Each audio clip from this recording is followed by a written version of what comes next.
Grace Millane avait la vie devant elle. Malheureusement, elle va faire une mauvaise rencontre sur Tinder qui va causer sa fin tragique. Avant de commencer cette vidéo, n'hésitez pas à vous abonner et activer la petite cloche de notification pour être au courant dès que je poste une nouvelle vidéo. Maintenant que tout est dit, pose tes grosses ou tes petites fesses et bienvenue dans un nouvel épisode de Crime et Justice.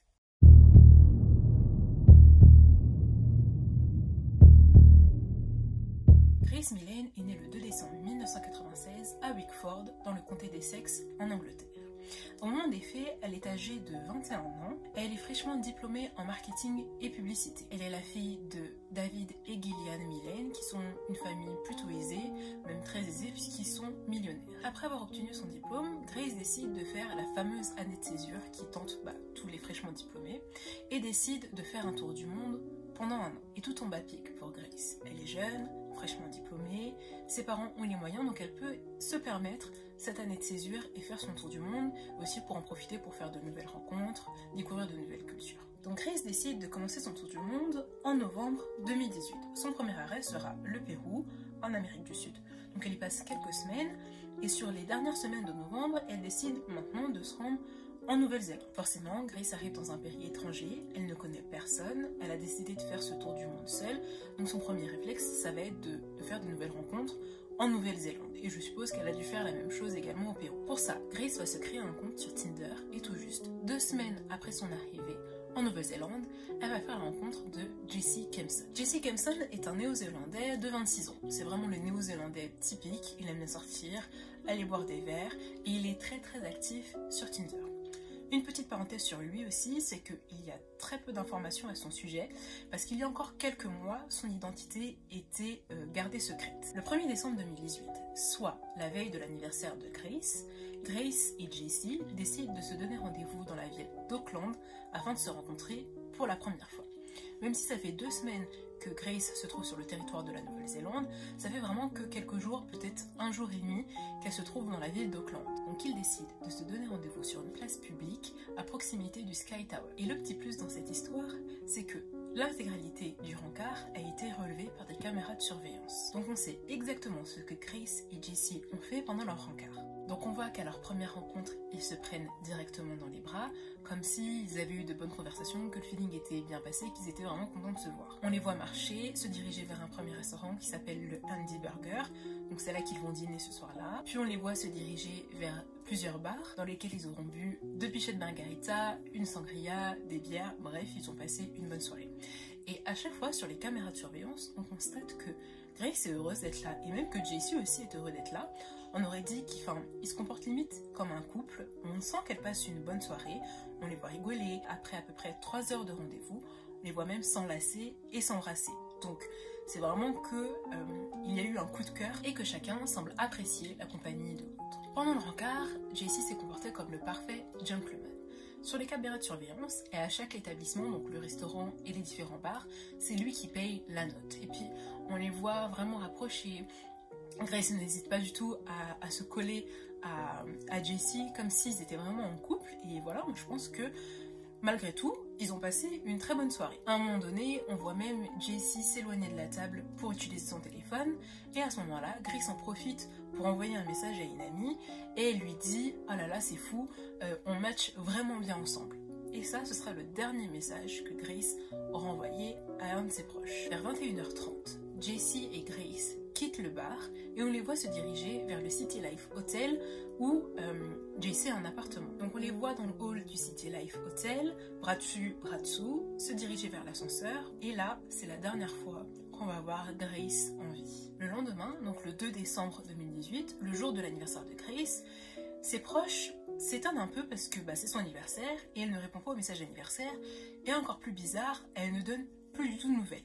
Je vous rappelle, Grace est partie 1 an faire le tour du monde seule et elle avait pour habitude de donner des nouvelles à ses proches tous les jours. Donc là, elle n'a pas donné de nouvelles et en plus de ça, on lui souhaite joyeux anniversaire et elle répond pas. Donc David, le père de Grace, va immédiatement donner l'alerte et signaler la disparition de sa fille. Et cette disparition va directement être prise au sérieux, parce que là il n'y a pas d'excuse, on ne peut pas dire que Grace a fugué ou quoi que ce soit.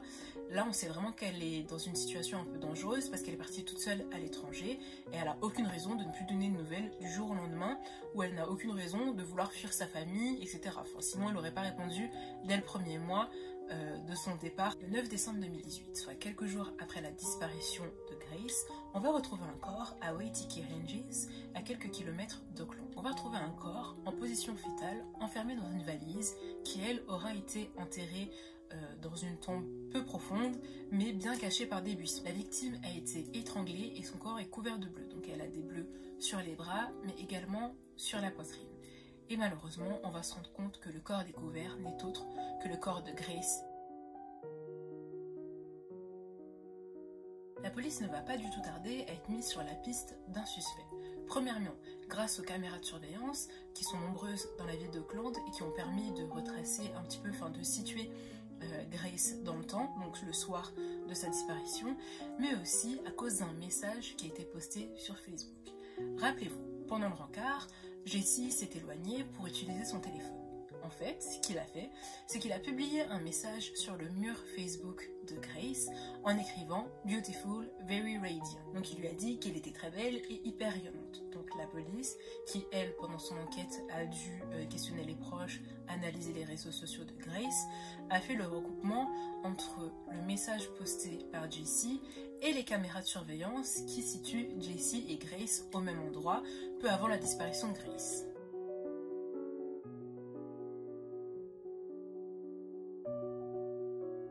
Évidemment, les policiers sont partis à la recherche de Jesse pour l'interroger sur la disparition de Grace. Jesse a tout nié, il a vraiment nié avoir une quelconque implication dans la disparition de Grace. Lui, il a simplement dit que la dernière fois qu'il a vu Grace, c'était à 22h, qu'ils sont juste montés chez lui pour prendre un dernier verre, qu'après elle est repartie à 22h et qu'il ne l'a plus jamais revue. Sauf que lui dit ne plus l'avoir jamais revue, mais nous, on n'a plus jamais revu Grace non plus sur les caméras de surveillance. Mais ce que Jesse avait l'air d'ignorer, c'est que tout avait été capturé par les caméras de surveillance. Donc la soirée, donc le moment où ils ont été dans le restaurant, le bar, quand ils se sont promenés, quand ils sont retournés à l'appartement de Jesse, mais aussi l'après-soirée, donc tout ce que Jesse a fait après la disparition de Grace. Et là, on va se rendre compte que Jesse avait une activité plutôt étrange dans les 2 jours qui ont suivi la disparition de Grace. Déjà, dès le lendemain de sa soirée avec Grace, Jesse va donner rendez-vous à une autre fille via Tinder. Avant ce rendez-vous, il va se rendre dans un magasin et va aller acheter un set de valises, des produits de nettoyage et aussi louer une voiture. Donc il va louer une Toyota, je sais plus quoi. Après ça, il va se rendre à son rendez-vous, donc il donne rendez-vous à la fille dans un bar, ils vont discuter et la fille qui a eu rendez-vous avec lui va dire qu'il était plutôt calme, mais qu'il abordait des sujets plutôt bizarres. Par exemple, à un moment donné, il va sortir une phrase du style « Ah, c'est fou comme un mec peut faire juste une erreur et après se retrouver en prison. » C'est un peu bizarre de parler de ça dans un rencard, mais bon. Et à un moment donné, il va se mettre à parler d'une histoire qui a mis vraiment mal à l'aise la fille avec qui il était en date. Donc il va lui dire « Est-ce que tu connais l'histoire de ce mec qui avait des relations sexuelles violentes avec sa copine et qui l'a tuée accidentellement, qui l'a accidentellement étranglée ?» Donc elle le regarde en mode « Bah non, j'étais pas au courant » et puis comme elle est mal à l'aise, elle décide de changer de sujet. Bon, heureusement pour cette fille, le date prend fin et vers 17h45, Jesse rentre chez lui et décide d'appeler une société de nettoyage afin de louer une shampooineuse à moquette. Il dit à la société qu'il a besoin de cette shampooineuse pour nettoyer une grosse tache de vin. Et encore une fois, sur les caméras de surveillance, on voit Jesse ramener la shampooineuse, donc on le voit passer dans le hall et dans l'ascenseur avec. Il récupère aussi un grand chariot, vous savez, les grands chariots d'hôtel sur lesquels on met tous les bagages pour les apporter dans les chambres. Donc on le voit dans l'ascenseur avec les valises, le chariot. Et quelques temps après, on le revoit faire le chemin inverse avec les valises. Et cette fois-ci, on sent qu'il a un peu plus de mal à tirer le chariot et il y a 2 valises posées dessus.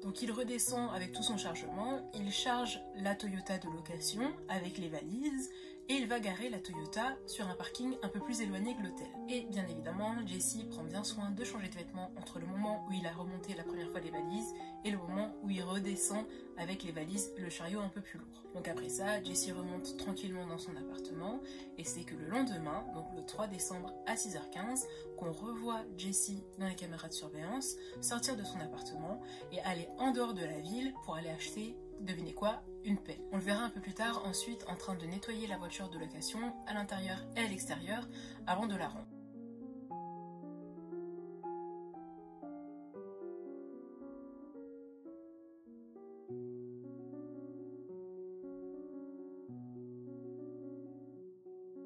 Bon là en vrai, il n'y a plus de doute possible. Avec tout ce qu'on a vu, on sait que Jesse est coupable, tu es d'accord, je suis d'accord, les policiers sont d'accord. Mais malgré tout ça, Jesse va avouer à demi-mot. Il ne peut plus mentir. Clairement, il y a les preuves des caméras de surveillance et il y a les témoignages. Mais pour essayer de s'en sortir, Jesse va dire que, effectivement, c'est lui qui a tué Grace, mais que c'était un accident. En fait, il va dire que, après leur rencard au restaurant et au bar, ils sont montés dans sa chambre et ils ont eu un rapport sexuel hyper violent.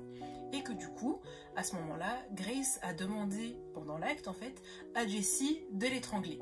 Et que il l'a étranglée et finalement il a fini par l'étouffer et qu'elle est morte. Sauf que selon le médecin légiste, il aurait fallu faire une pression hyper forte sur la gorge de Grace pendant 4 à 5 minutes pour pouvoir la tuer. Donc je pense que entre 4 et 5 minutes, t'as le temps de voir que la fille ne va pas bien et qu'elle est en train de mourir et que t'es clairement en train de l'étrangler. Et en plus, si c'était vraiment un accident, pourquoi il n'a appelé personne à l'aide quand il a vu que Grace n'allait pas bien? Donc il n'a appelé personne, il a appelé aucune ambulance, il n'a pas appelé la police, les pompiers, rien du tout. Et en plus, on va découvrir qu'il n'avait aucune intention de sauver Grace et que c'était certainement pas un accident ce qui était arrivé, puisque pendant que le corps de Grace gisait, lui, il a pris des photos du cadavre nu de Grace. Donc on a retrouvé à peu près cette photo sur son ordinateur. En plus de ça, on s'est rendu compte que vers 1h30 du matin, Jesse avait fait des recherches sur des sites pornographiques, notamment sur Pornhub, et aussi qu'elle avait fait des recherches sur comment se débarrasser du corps. Il a aussi cherché des lieux pour pouvoir se débarrasser du corps, et dans ce fameux historique, on a retrouvé l'endroit où le corps de Grace a été trouvé. Bien évidemment, ni les policiers, ni les enquêteurs, ni les jurys pendant le procès ne croient à l'histoire avancée par Jesse, comme quoi il a eu un rapport sexuel consenti avec Grace qui a mal tourné. D'autant plus que la chambre de Jesse a été passée au luminol, qui est un agent chimique permettant de révéler les traces de sang, même quand elles ont été nettoyées, et que le sol était finalement jonché de traces de sang. Donc Jesse sera condamné à la perpétuité avec une période de sûreté de 17 ans. Et là non plus, il n'y a pas de secret sur ce que je vais vous dire, mais Jesse est vraiment considéré comme un sociopathe. Il a terrorisé plusieurs femmes avant Grace, dont une qui était son ex-copine, donc il l'a souvent menacée avec un couteau de boucher, il l'a forcé à avoir des rapports sexuels humiliants, il a aussi terrorisé d'autres filles sur Tinder, donc il se faisait passer pour un cousin d'un joueur des All Blacks pour se vendre un petit peu sur Tinder et être plus intéressant. Et donc il a terrorisé comme ça une fille qu'il a apparemment violée, puis une autre avec qui il a eu des rapports sexuels un peu dégradants. Et surtout, Jesse n'a eu aucun mal à poursuivre ses activités comme si de rien n'était, comme par exemple aller à son rencard le lendemain, alors que le corps de Grace gisait sans vie dans sa chambre. Pour l'affaire de Grace Millane, Jesse n'a vraiment montré ni aucun remords, ni aucun regret. Et il affirme même se comporter comme ça avec les femmes pour se sentir supérieur. Donc voilà, encore un cinglé qui j'espère va recevoir des soins psychologiques, mais qui va aussi bien moisir dans sa cellule de prison. Pour cette histoire, même si Jesse a été condamné, ça ne donnera pas réparation à la famille, puisque les parents ne pourront jamais récupérer leur fille.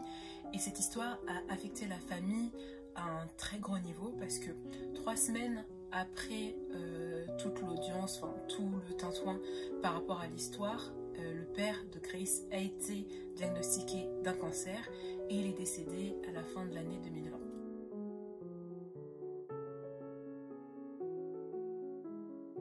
Merci à tous d'avoir regardé cette vidéo, j'espère qu'elle vous a plu et si c'est le cas, n'hésitez pas à mettre un petit pouce en l'air et un commentaire, ça donne de la force, c'est gratuit et ça fait plaisir. En attendant, prenez soin de vous, faites attention à Tinder parce que les montreurs de caquettes apparemment ce ne sont pas les plus dangereux. Sinon, je vous fais un gros bisou et je vous dis à la semaine prochaine. Ciao!